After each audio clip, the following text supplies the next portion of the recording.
opérer des sorties et des entrées. Mais d'abord par les sorties. Profil wala des personnalités comme Ousmane Diagne. Comme Jean-Baptiste Tine. ak ku ci mel ni Diawo. nan nga defee ak ban lecture moom nga am ci ñooñu seen sortie pour yow les vraies raisons luñ ci war a mën a téye mais surtout bu doon ne possible nañu defee une évaluation. bon je pense que bu ma jàppee par exemple kilifa bi Diagne Ousmane. waaw mu ngi ko nuyu bu baax. Je pense que c'est une sortie honorable au vu de tout ce qui s'est passé et deux nañu bàyyi xel ni sunu yaay bii nu ko félicité Yacine Fall. Elle va venir démb rek maa ngi kaa tooñ ak Ahmed Aïdara naan gars yi surat Yacine am na. te dafa fort ci alxuraan te du dellu gannaaw. donc te sunu yaay bi xamul intervention ak jàppale ma ci diw ak diw moom marche en avant. et yàlla na ko yàlla sàmm. defal ko ci ndam lu rëy te lépp jikko may wax fii sunu baay bi Ousmane Diagne nañu bàyyi xel ne sunu yaay bii di Yacine jamono bii dossier bu mu mënti yëkkati bu mu mënti doon lu mu ci mënti def. lu kilifa bi Diagne tàmbali woon la. waaw continuité lay doon donc mën naa ne tàmbali na ko ba egg fu sore am fu mu jëm. te fa mu jëm it seen yaay bu ñëwee tàll bu déparé rek nañu xam ni liggéey la boo xam ni kilifa bi tàmbali na ko. moom dakaa jël après nag en sus de yeneen yi sa war a yokk ça c'est donc une sortie honorable kii di kilifa bi Jean-Baptiste Tine moom tamit un général réputé ma ne une surprise pour certaines personnes. Oui mais un général respecté xam nga un général moom daanaka un général du ku ñuy démettre du kii moom day changer posture rek nekk ci leneen. général moom c'est la haute noblesse. donc ñoom moom day sant yàlla dem dox ci beneen waar comme kilifa bi Diagne. ce sont des sorties honorables maintenant il y a une chose li ñu jot a def ñoom ci lu baax mais ñu bees ñi dañoo yokk rek fi mën a ne. amul wàññi mënut a nekk bu wàññi moom bu naree nekk moom marde si moom mooy loolu. yokk rek maître Bamba Cissé am nañu yaakaar ci moom ci sensu yokk boobu maa ngi dégg nag ay kàddu comme si dictature mooy ñëwaat alors que l'administration c'est celle qui a combattu l'administration Trump. yow tu penses que Donald Trump dina ñëw di liggéey ak équipe bu Biden. mënul nekk loolu Sénégal rek la am. xulil wuy ma Sénégal rek jamono bii ñooy def loolu. président Macky Sall ñëw dawal tuuti jël ñi nekkoon ak Ablaye Wade ñenn ña nekk ak ñoom lu mu ko jural. demaat rek yàq régime am ñii parce que tu peux pas construire avec quelqu'un qui a échoué quand quelqu'un échoue nga ñëw ne non je vais y aller avec lui il va réussir yow yaay daanu yow marde si aujourd'hui le nouveau régime projet politique nga amee. ton projet politique ki nga xam ni gëmu la woon. yaa xëyti kooku boo ko nomee nag wuy ma nañ ñu baal de boo ko nomee yaa ngi def mbirëb la ñu ba ñu tudd day mel ni mbirëb waa ba ji ba parce que kii yow mënu laa xeex ba romb la xeex et ça on le dit en passant à tous ces DG directeurs ministres et autres yi nga xam ni ils préfèrent ñu wax ko fii ñenn ñi ils préfèrent avoir des gens de l'APR wala ñeneen ñu fi nekkoon parce que ñooñu ce sont des subalternes qui font comme ça parce que bëgg ñu ñàkk seen poste nii la ñuy def loo wax ñu ne waaw looy waaj wax ñu ne waaw loo waxoon alors que l'équipe Pastef ak ces jeunes là boo leen jëlee bu tegul ci yoon dañ la koy wax parce que c'est une culture pastefienne en interne c'est-à-dire même seen leader Ousmane Sonko bu nekkul ci yoon dañ ko koy wax donc massa keneen bëgg nañ Ousmane Sonko lool mais tarfatal ay ni buñ ko gisoon fenn fi mu def naka sulu noonu ñoom sañ nañ ko ko wax par conséquent ba ci président de la République par conséquent ñooñu tey on a vu certains DG certains ministres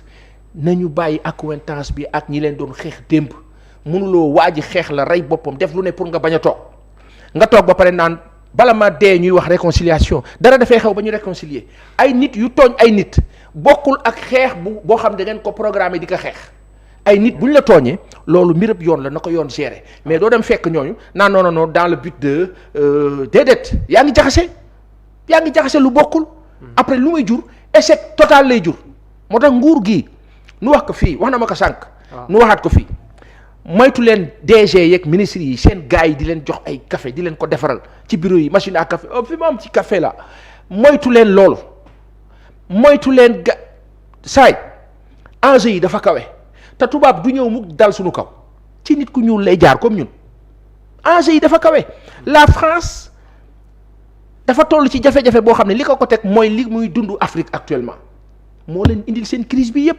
waaw mais duñ ko nangu nag. waaw non ci suuf lañ koy wax. waaw ñoom ci kaw dañ la naan ça va mais ci suuf ñu ngi bëgg a dee léegi ci biir bëgg a dee bi nag dañu am seen ay pion am seen ay nit ñooñu dañuy rax nguur gi rax direction yi rax fépp yor jëmmi Pa Assane di wax ak ñun di gérer fekk la bon la noo liggéey nguur gu bees gi nag bu ñu sàgganee ba ñooñu rax leen à fond nu koy wax fii les DG et ministres ñi ngeen di nommer à gauche à droite te ñu nekkoon fi tey yàq moytu leen loolu seen musiba la nu wax ko fii. d'accord alors mais ci benn côté aussi lu jëm ci wàllum lu ci mel ni Yacine Fall. oui attente yi dépression bi fa nekk. oui ak yooyu noonu la yëpp ak na mu jógee fële laataa mu fay jógee. ëllëg gi ban gisin moom nga ci am. mais Babacar sunu yaay bi Yacine Fall sur le principe. dégg naa ci suba nga koy wax yow xaw ma Mohamed xaw ma ku ko doon wax. que c'est sorti moo doon nekk talon d'Achille bi. waaw moom la waaw. parce que sur le plan de la com il y avait des soucis. effectivement. maintenant par rapport au travail intrinsèque. waaw certainement elle doit être géniale. certainement. et nañ bàyyi xel benn affaire. mooy. xam nga sànq dama la junjal benn affaire. waaw ne la kilifa yi c'est bien beau d'accord vous êtes des dirigeants et cetera mais kilifa yi dañ leen war a coacher. xam loolu dafa nekk lu ñuy négliger. am na ñuy préparer. dañ leen war a coacher parce que management beneen man dama lay wax fii c'est comme Barack Obama moo amoon ay coach Massa keneen ak keneen kilifa yi faw ñu coacher leen. et le coaching dépasse le protocole. c'est de l'agence conseil c'est-à-dire que c'est 24 heures sur 24 day by day c'est-à-dire que waa ji day jékki-jékki nga ne ko président ni nga toogee sa loxo bi ni nga ko tegee gauche baaxul. ça dépasse le protocole bi daf kaa joué un Bruno Diatta macha allah yàlla na ko yàlla yërëm mais tey jii fi ñu nekk nii am na loo xam ni romb na mbir protocole leneen la loo xam ni l'image compte tout. mais est-ce qu'on a ce temps. bañ am temps liggéey la comme li ñuy liggéeyee leneen li te borom xam-xam yu ni mel ñu ngi fi am pagaay fees fi dell mën a dimbali nguur gi yaanaa yow sénégalais rek. waaw du ñu fi jeex. ñoo xam ni ils peuvent les aider dans ce sens-là après waxuñu ko ci prétention ah te léeg-léeg aussi rëy mën na yàqal nit. waaw loolu moom dëgg la. humilité bi nasaraan di am pour am ay est-ce que tu sais une chose li ma doon waxtaan ak keroog nu mu tuddati kan moo ma ko wax te xamatuma am na ko ma ko wax est-ce que tu sais que léeg-léeg nga toog nga gis tubaab yi toog waaw autorité tubaab moo xam seen président yi wala seen autorité ci seen délégation yi dañuy ànd ak ñoo xam ni. xam nga ñun fii dañoo am ay suñu ay ñaankat. waaw ñoom dañoo am ay hypnotiseur ñoom dañoo am ay ñoo xam ni psychologie rek la ñuy dox da nga président bi day toog di wax ñu ànd ak ka ñu àndal ñoom du ñu wax nii la ñuy def di xool président bi. il note tout bu ñu paree dem def seen rapport ñu xam fu lay jaar xam li nga bëgg xam li nga bañ xam nooy doxalee sans compter ñi leen rax maxi ba biir palais max yaa nga fa léegi nag nguur gi. ñoom lu ñu xarañoon milliards na leen leer ni ils ne doivent pas échouer mardi une yàlla na leen yàlla suturaal ñu réussir mais na leen leer ni mën naa ne ñoom ñoo yor seen sécurité bopp au-delà de tout et quand on parle de sécurité c'est parce que enjeu dafa taxaw te enjeu su taxawee tubaab day jël temps dañ koy wax nag ñu bëri di léeg-léeg ay compatriotes di ñu sax sonal waaw saa waay ndeysaan tubaab bi dañ ko kii dañ leen a xam Babacar ku dëkk ak tubaab laaj ko dañ leen a xam dañu am cette capacité tendancieuse à être avec toi à te servir du thé à être gentil à être là ba keroog ñu la daan népp ñu mel noonu nag boo seexee ñoom da ngaa yeewu. aujourd'hui bu ma la waxee sànq le ministère de la santé yaa ngi wax Mountaga Diaw notre papa am na ñoo xam ne bi ñu ko wàccee lañ ko gis lañ koy doon gis xam alors qu'il avait un département aussi important aussi. mais capital l'artisanat ouais. C'est-à-dire que les corps de métier ñi nga xam ni daanaka mën naa ne tout le secteur informel artisanat bi la donc si la communication n'a pas marché à ce niveau tu as l'impression que ce ministère n'existe même pas alors jox nañ ko dynamique Amadou Ba dynamique sincèrement Amadou Ba oui il est dynamique et je pense que le sérieux bi mu musa wone dina ko ci dimbali et il a un département condensé de tourisme d'artisanat et de culture mais c'est colossal c'est abyssal laa lay wax dafa nekk lu ngande donc mën na ci réussir loo xam ni dans l'histoire il pourra compter davantage. D'accord. Donc aujourd'hui nag fi ma chuté par rapport ak cette appréciation là des ministères ou du réaménagement dafa am kilifa bu tudd Mabouba Diagne. waaw moom chaque émission danaa ko tudd sama xarit boobu. ministre de la culture di nuyu soxnaam Binta di ko ziar bu baax sunu wóllare la. ministre de la waaye culture may wax fii. monsieur Diagne Mabouba bu la kenn réeral bu la benn borom xam-xam dugal ci bagage yi Bill Gates wax na ko nag forum bii passé. Bill Gates les systèmes alimentaires. investissement ya ca am ak yëpp wax na moom ci boppam ba tudd Bill Gates ne ak fondation bi am na liggéey ñu war a liggéey intelligence artificielle mu ngi ci lépp ngi ci c'est-à-dire que innovation agro nu mu ko tuddee ti sax agro business xaw ma am na nu ma gis sànq nu mu ko tuddee am na nu mu ko tuddee de anamu sax j'ai vu un truc qui m'a fait un peu peur du ma ko tàyyi je pense que am na fu ma ko def de baal leen ma rek parce que bi muy def conférence de presse am waaw kilifa bi Diagne Mabouba et là on l'interpelle parce que il y va de la sécurité nationale balaa ngaa wax souveraineté alimentaire da ngay wax sécurité alimentaire Sénégal mënuñu am suuf boo xam ne lépp da ngaa jëmbat mu sax suuf boo xam ni loo jëmbat mu sax nga ne da ngay dem uti leneen loo xam ne mooy tax sax bi gën a gaaw da ko jar léegi nag Amérique ak Europe ñoom ñëpp bëgguñu OGM waaw lu tax ñu bëgg ko balancer Afrique les pays africains ñu ngi kaa daw Sénégal moom bëgg ko sànjaafu bëgg ci glorifié wu te Macky Sall nekkoon fi ñu raak ci wax ci ba Ousmane Sonko le leader du PASTEF branché wu ci premier ministre du Sénégal yuuxu ko après ñu bëgg a ñëw mu mel ni saa yi dara xewul ñu bëgg a kii loolu moom Diagne kilifa bi Mabouba dimbali ñu rek parce que ici il parle de mu ngi nii bon 600 millions de dollars ñu engrangé le forum nous a permis des interactions entre 40 ministères de l'agriculture, des délégations en provenance d'Italie, des Amériques, d'Asie et autres sur les moyens de booster l'agriculture en Afrique. Afrique soxlawul booster agriculture xam nga Afrique lu mu soxla moderniser l'agriculture lan mooy booster agriculture nañu dafa am nuance après ñu ñëw fii on nous dit anamu sax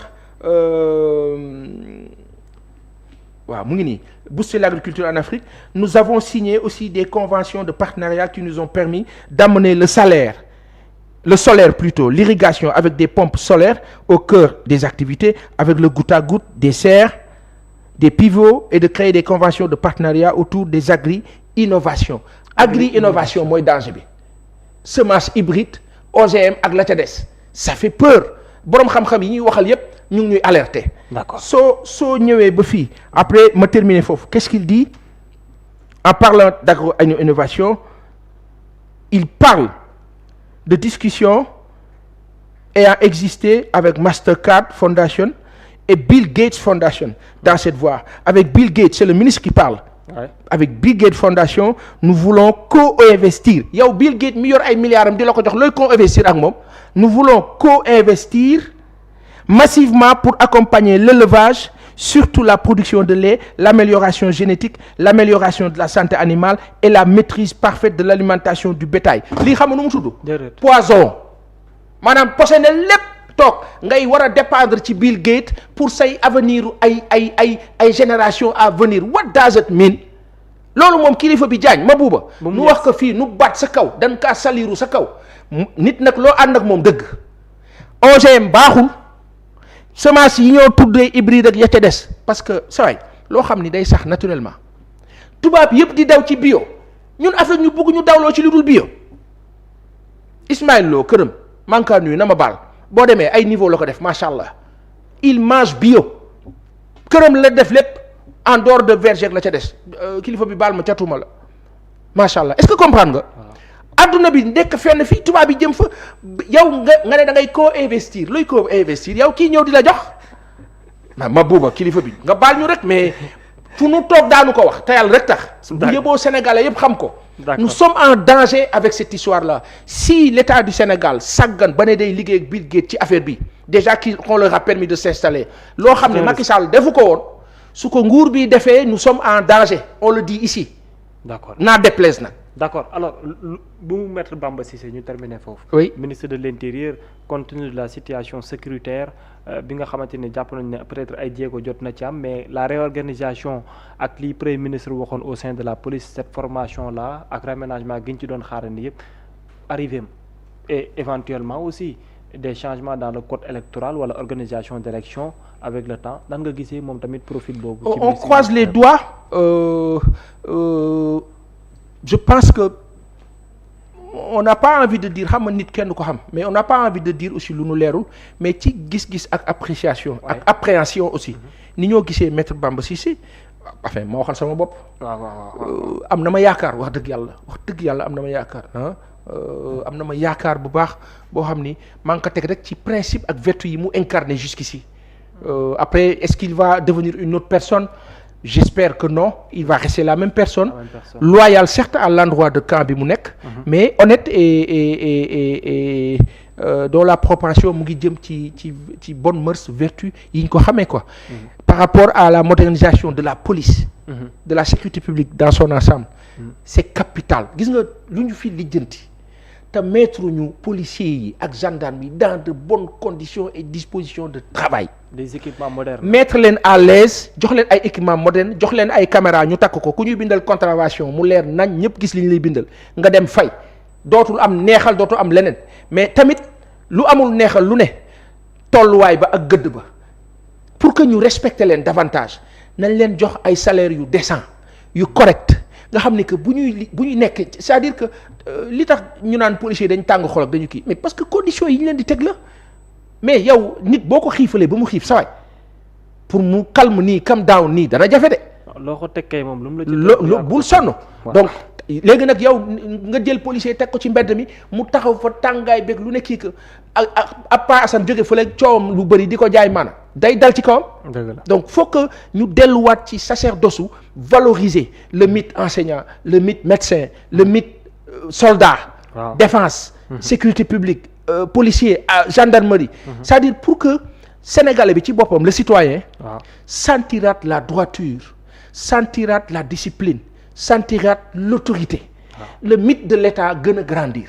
d'accord jërëjëf en tout cas Pa Assane. jërëjëf amoon na ma mbégte lool waxtaan ak yow. noo ko bokk. jërëjëf noo ko bokk. jërëjëf yàlla na fi yokk. allahumma amin waay yàlla nañu am ndam ngoon incha allah. te lépp ci allahumma amin donc d'ici presque 2 heures de temps incha allah. ci la jogante bi war a am Sénégal RD Congo fu fecc Kinshasa mu di stade des martyrs ñi ñaan bu baax a baax ñi nga xam ñoo di Gaynde Njaay yàlla na leen yàlla may ndam loo xam ne sedd lay doon su ko defee qualification jëm coupe du monde mën a nekk loo xam ne dafay gën a leer jaajëfal Alioune Ba Kumba Badiaga ñoo nekkoon ci wàllum xarala gi jërë ngeen jëf ñeen doog jàmm